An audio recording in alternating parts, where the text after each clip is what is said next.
Bom dia,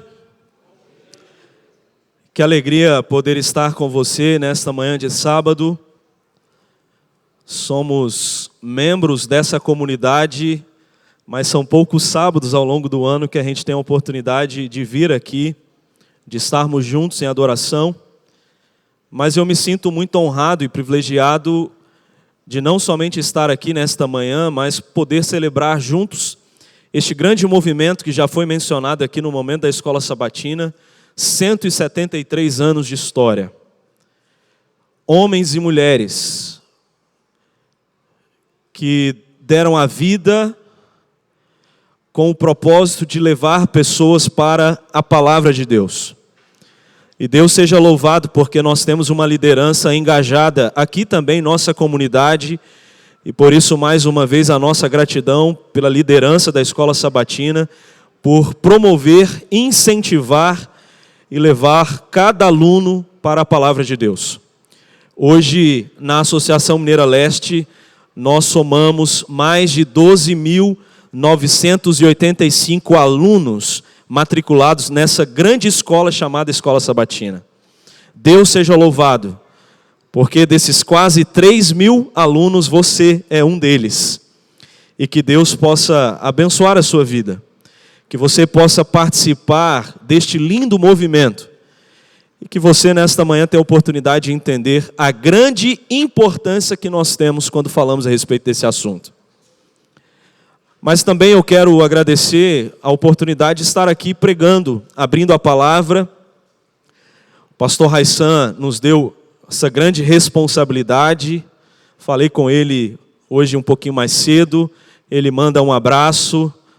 Daqui a pouco ele vem. E nós teremos a responsabilidade de pregar nesta manhã. E amanhã à noite nós estaremos aqui para um segundo momento. E que você possa adorar a Deus neste fim de semana, assim como você veio nesta manhã. Nós esperamos ver você aqui às 19h30. Nós também queremos agradecer porque, por meio do ancianato, a igreja lembrou dos nossos pastores. Nós somos abençoados quando a gente vê a igreja lembrando e louvando o ministério pastoral. Então, parabéns, pastor Whindersson. Que Deus possa abençoar. Já parabenizei o pastor Raissan nesta manhã. Que vocês possam continuar sendo o instrumento de Deus a guiar essa igreja para as mansões celestiais. A nossa gratidão também aos nossos outros pastores que estão aqui. Pastor Tiago, pastor Júlio. Como é bom a gente ter essa oportunidade de ser reconhecido, ser lembrado por esse trabalho.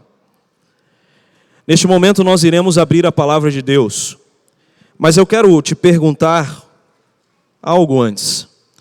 Quantos aqui creem neste livro? Levanta a mão. Amém. Deus seja louvado. Conta-se a história de que Joãozinho, normalmente é Joãozinho que entra na história, né? Joãozinho estava na sala de aula e a professora começou ali a divagar e ela foi para o aspecto religioso. E ela, na sala de aula, começou a dizer: eu duvido que tenha alguém ainda em sã consciência que crê nas histórias contadas pela Bíblia. Essas histórias não passam de histórias da carochinha. E deu uma bela gargalhada. E Joãozinho ali segurando, até que Joãozinho não conseguiu mais, levantou a mão e disse assim: professora, eu creio neste livro. Professora, eu creio nas histórias que são contadas neste livro. E digo mais, professora, eu creio inclusive na história de Jonas. E para mim, professora, se a Bíblia tivesse falado que ao invés de Jonas ter sido engolido pelo peixe, tivesse sido Jonas engolido o peixe, eu acreditaria. A professora olhou e deu uma bela risada para Joãozinho. E Joãozinho disse assim: professora, e quando eu chegar no céu, eu mesmo vou perguntar para Jonas como foi essa história. A professora olhou então para Joãozinho e disse assim: e Joãozinho, e se Jonas for para o inferno? Joãozinho olhou para ela e rapidamente disse: professora, se ele estiver no inferno, pergunte à senhora para ele. Joãozinho crê na Bíblia.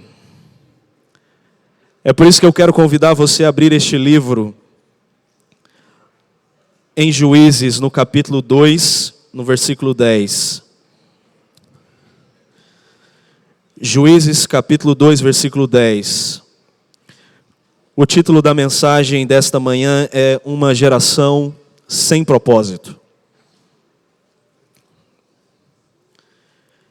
Juízes, no capítulo 2, no versículo 10. Para mim, este versículo é um dos textos do Antigo Testamento mais triste e mais preocupante. Então, se você quiser anotar, sublinhar, é um dos textos mais tristes e preocupantes do Antigo Testamento. Nós temos vários relatos, vários exemplos, mas para mim este é o mais preocupante. E a minha Bíblia vai dizer o seguinte, se você quiser acompanhar na tela também, o texto está aqui. Juízes capítulo 2, no versículo 10, diz assim: toda aquela geração também morreu e foi reunida aos seus pais. E depois dela se levantou uma nova geração que não conhecia o Senhor, nem as obras que ele havia feito por Israel. Eu quero falar um pouquinho a respeito de geração. A lição da escola sabatina desse trimestre, principalmente nesta semana, abordou um pouquinho a respeito deste assunto. Aquele povo tinha uma grande responsabilidade. E quando nós olhamos para as gerações do povo, nós poderíamos resumir em pelo menos 3 gerações. E para exemplificar, eu quero chamar aqui 3 meninos aí, pode ser adolescente, criança, jovem, mas são os mais bonitos aqui, tá? Não pode vir qualquer um não, tem que ser igual eu assim, bonito. Pode vir. O primeiro bonito já veio, cadê mais outros 2 aí? Vamos lá. Rapaz, eles estão brigando ali para saber quem é o mais bonito. Então vem os 2, vem Isaac, vem, vamos lá. Vocês não vão falar nada não, vem.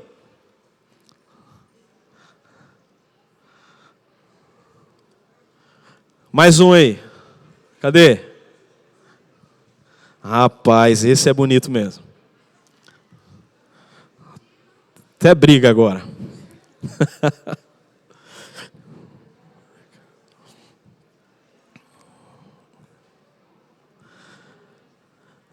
Aí. 3, mas vamos aqui exemplificar. Vamos fazer o seguinte, esses 2 aqui representam uma geração. Esse aqui é a segunda geração e esse aqui é a terceira geração. A primeira geração foi a geração de Moisés. Quando nós olhamos para a Bíblia, essa primeira geração, ela viu, ela ouviu, ela presenciou das inúmeras maravilhas de Deus. Essa geração viu o mar vermelho sendo aberto, nuvem de fogo, a nuvem cobrindo o céu. Eles presenciaram de maneira muito clara tudo aquilo que Deus havia revelado. Mas veio uma segunda geração. Essa geração é representada por Josué. Se aquela foi representada por Moisés, essa é Josué. Josué não viu tanta coisa, apesar de Deus continuamente ter revelado as suas maravilhas. Mas essa geração é a representação daqueles que não viram tanto, mas ouviram muito. Essa geração é daqueles que ouviram tudo que Deus havia feito. Essa geração se assentava e os pais contavam a respeito das maravilhas de Deus, como Deus os havia livrado, como Deus os havia guiado, os havia abençoado. Essa geração recebeu tudo, como se fosse uma transmissão oral. Mas aí vem uma terceira geração. E antes de nós falarmos dessa terceira geração, eu quero recapitular com vocês a primeira e a segunda. Vamos lá.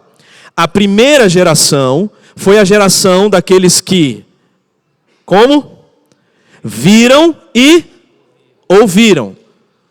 Pode ser mais forte, não pode? Vamos lá. A primeira geração foi aquela que viram e ouviram. A segunda geração foi aquela geração que ouviu. Ela não viu tanto, mas ela ouviu muito. E chega a terceira geração. E o que essa geração recebeu?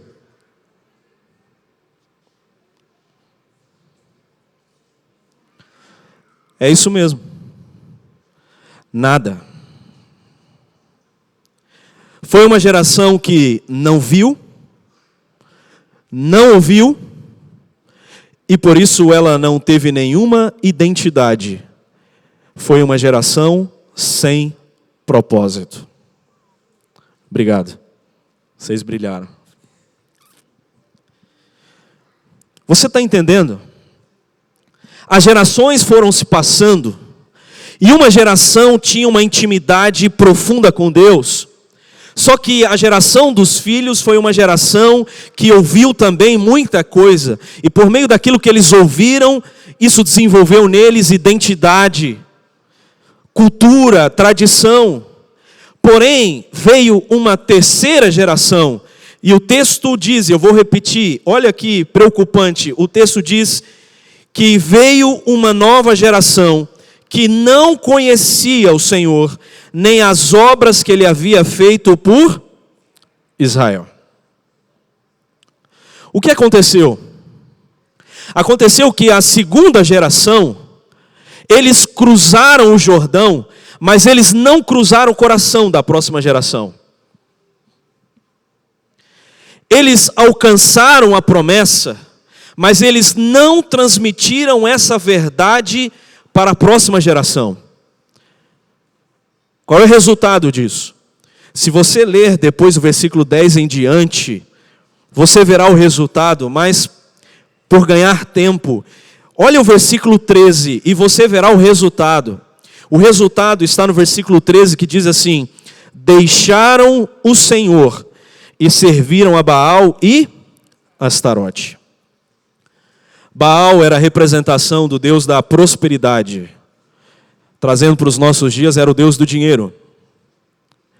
Astarote era a parte feminina do Deus Baal. E era a representação da fertilidade, sexualidade, imoralidade. Não precisa me responder. Mas quais são os grandes deuses que têm roubado a vida de muitas pessoas hoje? O texto diz que o resultado daquela geração que não tinha identidade, não tinha profundidade, não tinha vivência, não tinha experiência sobre esse Deus, foi uma geração esquecida. Uma geração que, em consequência, foi adorar outros deuses. Colocou outras coisas no lugar do único Deus que deveria ser continuamente adorado. É impressionante, porque talvez você tenha feito muitas perguntas, mas eu quero compartilhar com você nesta manhã a pergunta central dessa mensagem, e essa é a pergunta central. Como uma geração pôde esquecer de Deus em tão pouco tempo? Como é que diante das maravilhas que Deus havia se revelado, pouco tempo depois, aparece uma geração que não tinha mais identidade, não tinha mais conhecimento desse Deus, e eles afundaram na idolatria? Como? 2 pontos. Eu quero compartilhar com vocês nesta manhã o como, e o primeiro, sabe o que aconteceu? Negligência familiar. Quando Deus havia criado o povo de Israel, em Deuteronômio no capítulo 6, Deus deixou que nós cremos, assim como os judeus, do Shema, a essência da religião. Ali Deus deixou uma grande responsabilidade para os pais. Deus chamou e reuniu os pais e disse assim: vocês dirão aos seus filhos que eu sou o único Deus. Mas não diz apenas dirão. Quando você olha no texto, ele diz assim: e vocês inculcarão ao deitar, ao levantar, ao andar, ao se assentar, vocês deverão dizer para os seus filhos que eu sou o único Deus. Se aquela geração foi uma geração que não sabia de Deus, era apenas o resultado da negligência familiar. Cuidado, porque algumas vezes quando nós falamos dos filhos, na verdade nós estamos falando dos pais. Cuidado ao falar de uma geração sem propósito, porque essa geração não teve propósito, porque tiveram pais que não tiveram propósito. Tiveram os pais que não transmitiram tudo aquilo que eles haviam recebido. Era responsabilidade deles apresentar continuamente para os seus filhos sobre um Deus que os havia libertado do Egito. A lição dessa semana apresenta as pedras como testemunho. Tantas coisas, tantos sinais que Deus havia deixado para que o povo pudesse ter testemunho, para que o povo pudesse testificar sobre tudo aquilo que Deus havia feito. Mas aqueles pais perderam a essência, perderam o propósito e negligenciaram o que era mais importante para os seus filhos. Ellen White, ao dizer desse relato, ela diz assim: os pais foram negligentes em cumprir a ordem divina. As gerações posteriores esqueceram-se de quem? De Deus e de sua lei. Qual o resultado de uma negligência familiar? Seus filhos não sabem mais de Deus. Aqueles pais negligenciaram o que era mais importante. Como diz o ditado, o suprassumo. Quando você estuda um pouco da cultura judaica, você entende como eles julgam importante. É por isso que quando você vai lá, os judeus têm um tefilim. Talvez você já viu alguma imagem, uma caixinha assim na testa do judeu, e uma corda que vai no seu braço. Porque Deuteronômio capítulo 6 diz: o mais importante é que você precisa falar para o seu filho que Deus é o único Deus. Você tem que inculcar isso na mente. Ele precisa carregar isso por onde ele for. E para os judeus, como tradição, como cultura, eles colocam a lei na testa para dizer para o filho: a lei jamais poderá sair da sua mente.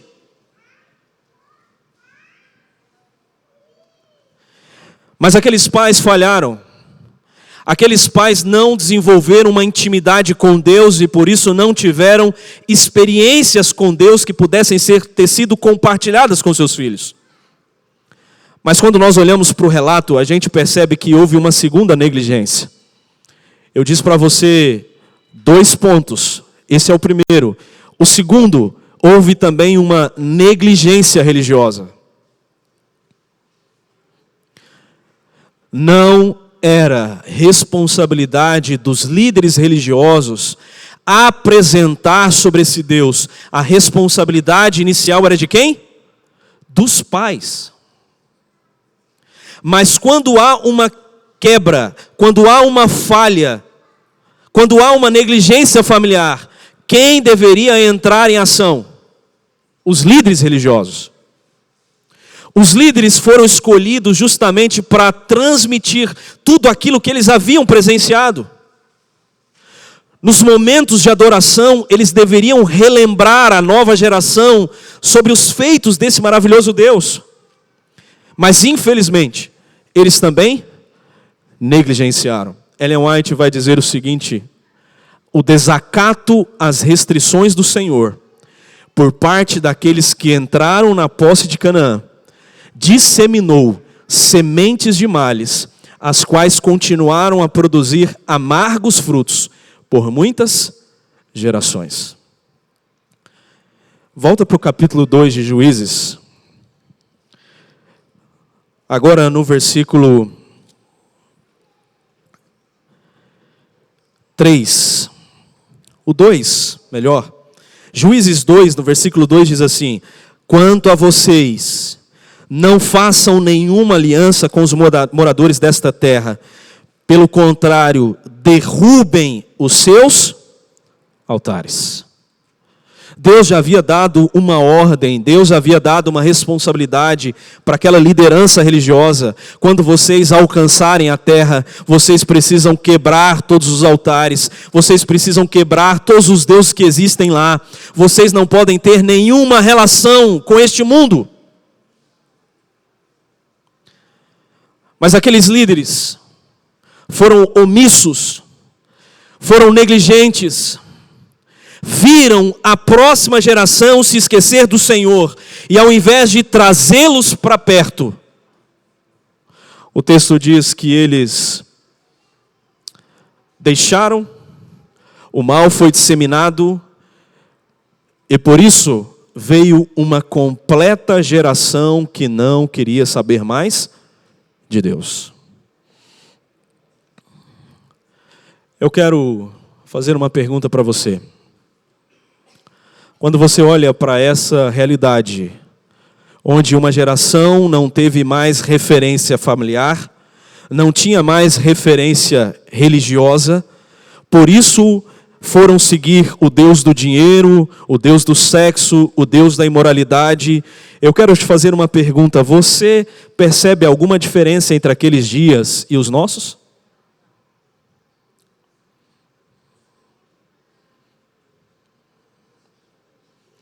Será que temos alguma diferença? Será que este texto que nós lemos, que é a base dessa mensagem, Juízes 2:10, é apenas um lembrete de uma história passada, ou ela está acontecendo em nossos dias? Será que nós temos que apenas olhar para este relato com tristeza e preocupação, ou deveríamos entristecer e nos preocupar com os dias que nós estamos vivendo?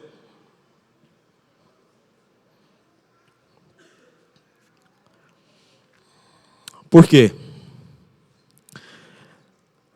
A pesquisa da Barna Group diz que 58% dos cristãos praticantes não leem a Bíblia com regularidade. Apenas 37% afirmam ter contato com as Escrituras, o quê? Será que nós estamos vivendo em dias diferentes? Nós estamos hoje com a igreja cheia. Eu não quero fazer aqui caça às bruxas, mas se essa pesquisa fosse lançada nesta manhã, será que essa porcentagem seria diferente? 58% das pessoas que falam que têm religião, que falam que vão a uma igreja, não têm intimidade com este livro. Não têm compromisso com essa palavra. Não fazem o culto familiar. Porque se não tem intimidade com este livro, não me fala que você tem culto sem usar esse livro. Quer mais? Datafolha diz o seguinte: uma análise nacional, 14% hoje da população considera-se o quê? Sem religião. Mas agora os jovens, nova geração, subiu para quanto? 25% de jovens que não se identificam com nada, jovens que não têm mais identidade. Hoje nós estamos vivendo o período dessa nova geração que tem crise de identidade, crise identitária. Não sabe de onde veio, não sabe para onde vai, não sabe o que deve fazer, não conhece o propósito. Falha de quem? Isso são pesquisas lá fora. Vocês estão prontos para ver a pesquisa dentro da nossa igreja? Então vamos lá. Essa pesquisa foi feita na divisão sul-americana de 2011 a 2020. Aqui é uma análise geral. Isso aqui é a percentual de membros de 10 a 20 anos. Hoje, nós somamos quase 40% da igreja, são os jovens. Mas no mesmo período total, nós tivemos 2.260.000 membros batizados, amém? Só que no mesmo período, quantos saíram? 1,5 milhão. Mas pula, porque para mim o mais preocupante é esse último quadro aqui. Esse aqui é a nova geração. É a geração que deveria liderar essa igreja. É a geração que deveria ter identidade religiosa, familiar. Só que 17 a 30 anos, de 2011 a 2020, nós recebemos mais de 500 mil de jovens, 534.136. Amém? Mas quantos saíram no mesmo período?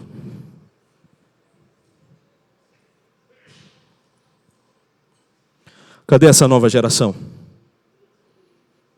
O que eles sabem? O que eles conhecem?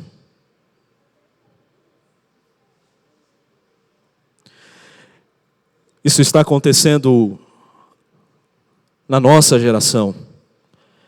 Isso está acontecendo na nossa igreja. E a minha pergunta é: o que temos feito quanto a isso?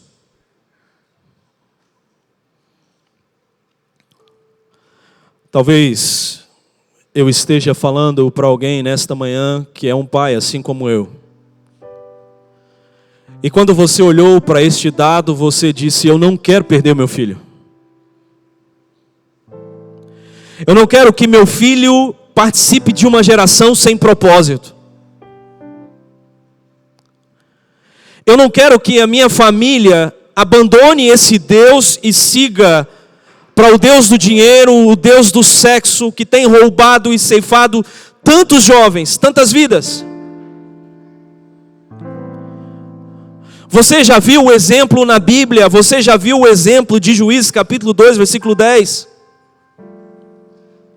Mas no aspecto prático, talvez alguém diga assim: pastor, pelo amor de Deus, me ajuda. Eu não quero perder a minha família. Eu quero levar toda a minha família para o céu. Como eu faço? Como você faz? Coisa simples. Essa semana pela manhã eu estive fazendo uma série lá na rádio Novo Tempo. E eu conversando com o Guilherme lá, eu disse: olha, a gente tem que tomar cuidado porque o simples não é simplório. E algumas vezes nós temos tornado simples coisas insignificantes. Eu vou te apresentar o simples, mas não é insignificante. Como, pastor? Como? Neste grande conflito, Ellen White diz que Satanás bem sabe que todos quantos ele puder levar a negligenciar a oração e o exame das Escrituras serão vencidos por seus ataques. Satanás está fazendo de tudo para que você não tenha intimidade com Deus por meio da Bíblia e por meio da oração. Porque ele sabe que se você não tiver essa intimidade, ele roubará o sonho dos seus filhos. Ele vai tirar os seus filhos dessa igreja. Ele vai tirar a sua família. Ele sabe, ele tem estratégias, ele é intencional no seu trabalho. É por isso que Ellen White diz assim: não sei de nada que me cause tão grande tristeza como um lar sem oração. Não me sinto segura em tal casa uma noite sequer. Não precisa me responder. Mas se Ellen White estivesse viva e fosse dormir na sua casa essa noite, ela estaria segura? Ela continua dizendo que ela só dormiria numa casa como essa se fosse para voltar à essência do culto familiar.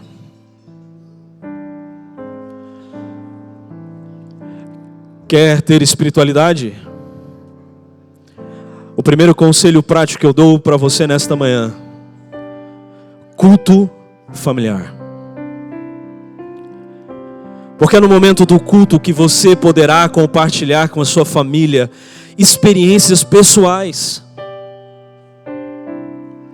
É, por exemplo, no pôr do sol que na minha casa eu tenho a oportunidade para contar para as minhas filhas como foi a semana. Olha, filha, o papai estava preocupado. Essa semana aconteceu isso, mas Deus nos abençoou.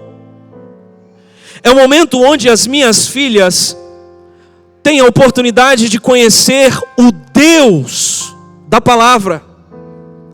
Mas não o Deus da palavra, porque isso é muito distante, mas o Deus dos seus pais.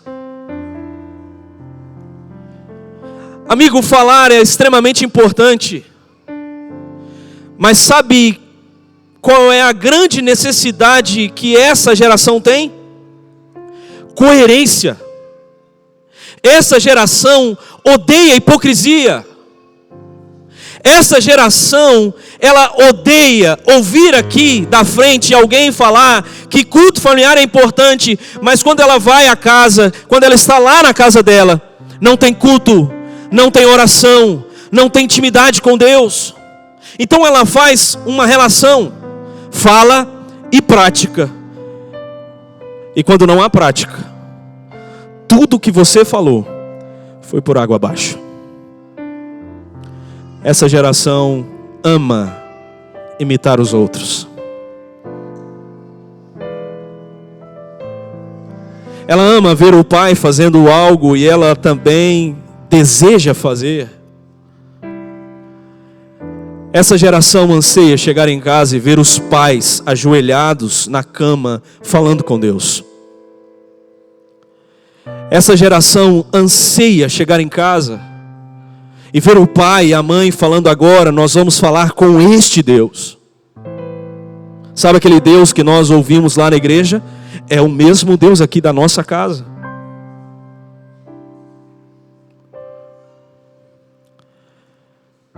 Amigo, desculpa a minha sinceridade,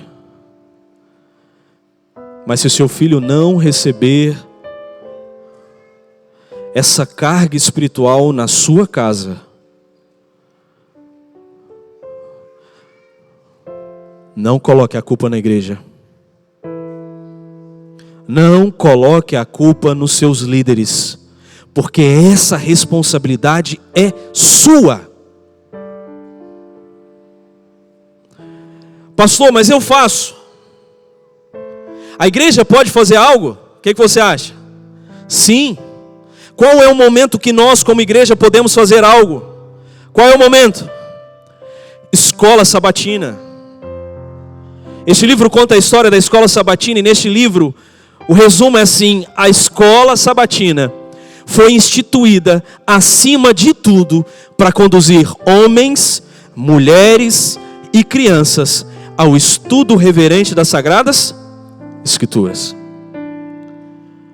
É a escola sabatina que promove um guia de estudo para que você diariamente receba dos altos céus o maná que provém deste livro. É por meio da escola sabatina que o seu filho é influenciado a estudar em casa e a compartilhar na igreja aquilo que ele vivenciou ao longo da semana. Se como igreja a escola sabatina não tem conduzido os seus alunos para a palavra de Deus, nós estamos falhando.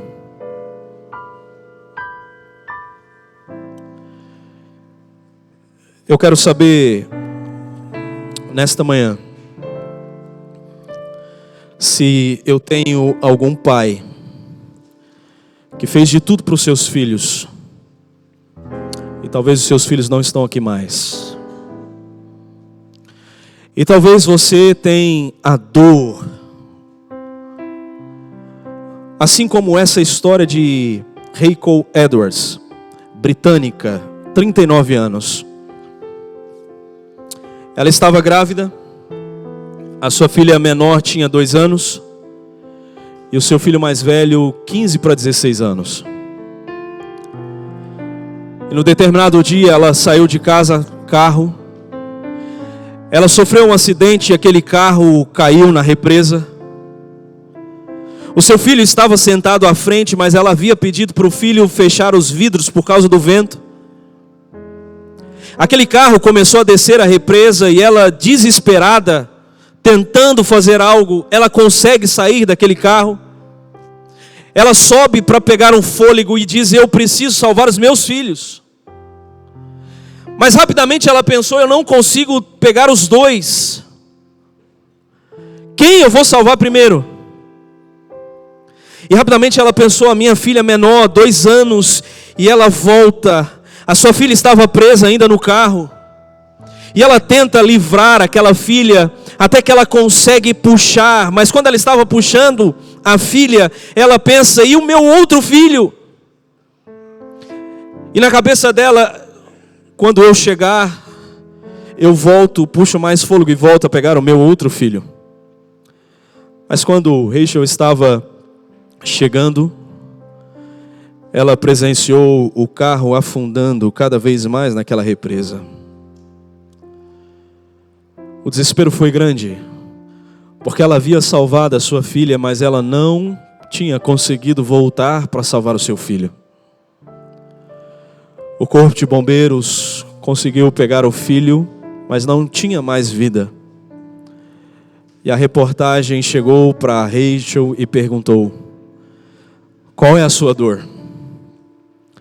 E Rachel, chorando, ela dizia: eu passo todos os meus momentos pensando em como eu poderia ter salvado os meus 2 filhos. Eu consegui salvar só um. E não sai da minha mente o que eu poderia ter feito para ter salvado todos. E talvez eu esteja falando para algum pai que o filho já não está mais aqui. O seu filho já não tem mais o desejo de vir a essa comunidade. Talvez ele participe de outras comunidades. E talvez o sentimento que você expressa é o mesmo de Rachel. O que eu poderia ter feito? O que eu não fiz para ter salvado os meus filhos? Que sentimento? Dor. O sentimento: será que fui negligente? O meu apelo nesta manhã é duplo, mas eu quero primeiro saber se há pais em nosso meio, que os seus filhos não estão mais aqui na igreja, e o que você tem feito é apenas orar por eles. Eu quero saber se nós temos esses pais aqui em nosso meio. Temos? Então eu gostaria de convidar você a vir aqui à frente. Você, pai, que os seus filhos não estão mais aqui. Tem mais alguém? Que talvez você tenha chorado. Talvez você tenha um sentimento: este lugar não é o mesmo, porque os meus filhos não estão aqui. Para vocês eu tenho uma promessa. Essa promessa não é minha. Essa promessa é bíblica. Sabe o que Deus quer falar para você, querido pai, que não tem mais o filho aqui? Quer ouvir? Jeremias, no capítulo 31, no versículo 16 e 17, Deus diz assim: pare de chorar. Para de chorar e enxuga as lágrimas. Tudo que você fez pelos seus filhos será recompensado. Eu não esqueci de vocês. Para, engole o choro. Eles voltarão da terra do inimigo. Sou eu, o Senhor, quem está falando. Há esperança para você no futuro. Os seus filhos voltarão para casa. Essa é a promessa do Senhor. Os seus filhos poderão voltar para cá. Creia nisso. Mas o segundo apelo nesta manhã é para você, pai, que tem ainda os seus filhos aqui. Porque quando eu vi a história de Rachel, eu olhei para a minha família e disse assim: o que eu posso fazer para manter as minhas filhas aqui até que Jesus volte? O que eu posso fazer para que a minha filha cresça e jamais saia desse caminho? Eu cheguei a uma conclusão. Eu preciso ter culto familiar. E eu preciso levar as minhas filhas a cada sábado na sala chamada Escola Sabatina. Eu quero saber se nós temos pais que têm seus filhos aqui, se gostariam de também ter esse compromisso de olhar para sua família e falar: eu farei de tudo para que você conheça esse Deus por meio da palavra, por meio do culto familiar, por meio da escola sabatina, por meio da igreja. Eu prometo para você. E eu quero saber se nós temos pais que querem tomar essa decisão nesta manhã. Temos? Então, se você quer tomar essa decisão, eu quero fazer mais um pedido para você. Se for possível, reúna a sua família neste momento. Eu quero ver as famílias reunidas. Abraça os seus filhos assim. Chama eles, onde eles estiverem. Traga a sua família para mais perto. Pastor, estou sozinho nesta manhã. Tamo junto. Também estou. A família está viajando ainda. Mas somos uma só família. Você não está sozinho. Abraça a sua família. Agora que você está abraçado à sua família, pais, olhe para os seus filhos aí. Prometa para eles, não é para mim. Diga: ei, na nossa casa, Deus será o único Deus. Nós iremos firmar um compromisso de ter o culto familiar. Se você já tem, renova esse compromisso. Olha para os seus filhos e diz: ei, eu vou apresentar desse Deus que tem feito maravilha na minha vida para você. E nós iremos adorar esse Deus em casa, mas também iremos adorar esse Deus na igreja. Faz esse compromisso aí com eles. Fez o compromisso? Então dá um beijo. Beija, abraça a família. Ei, eu farei de tudo para jamais perder vocês.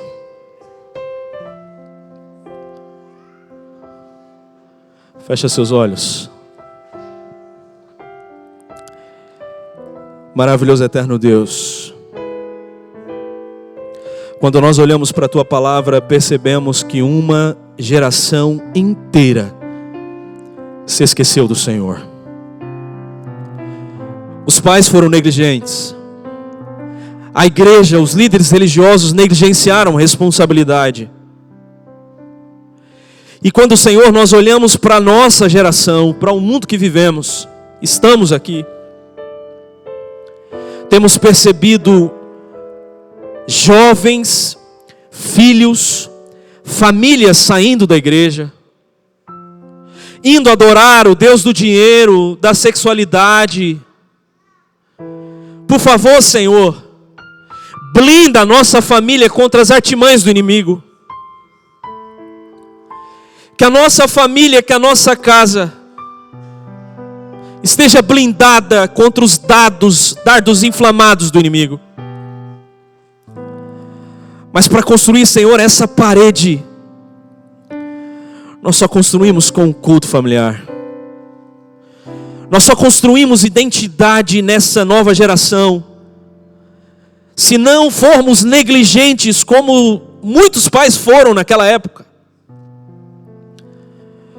Renova, Senhor, o compromisso aqui na Tua casa, com cada um de nós, que possamos ter um compromisso familiar, diariamente, ter o culto familiar em casa, que por meio do culto, a nossa família seja alicerçada na Tua palavra, porque assim, Senhor, quando chegarmos na igreja, tudo fará mais sentido. A escola sabatina terá mais vida, porque será um momento de compartilharmos lindas experiências que passamos em casa por meio do culto familiar. Nesta manhã, queremos renovar o compromisso familiar de ter a palavra do Senhor como prioridade em nossa casa. Queremos renovar, Senhor, o compromisso de levar a nossa família, sábado após sábado, na igreja, para participarmos juntos da escola sabatina. O coração que bate e nos move à missão. Leva, Senhor, cada família em paz para os nossos lares, para cada lar. Eu encerro, Senhor, essa oração, erguendo a minha mão e dizendo: que o Senhor os abençoe e os guarde. Que o Senhor faça resplandecer o rosto sobre vocês e tenha misericórdia de vocês. Que o Senhor sobre vocês levante o rosto e dê a paz. Amém. Amém. Abraça a sua família. Desejo um feliz sábado para as famílias. E que Deus abençoe.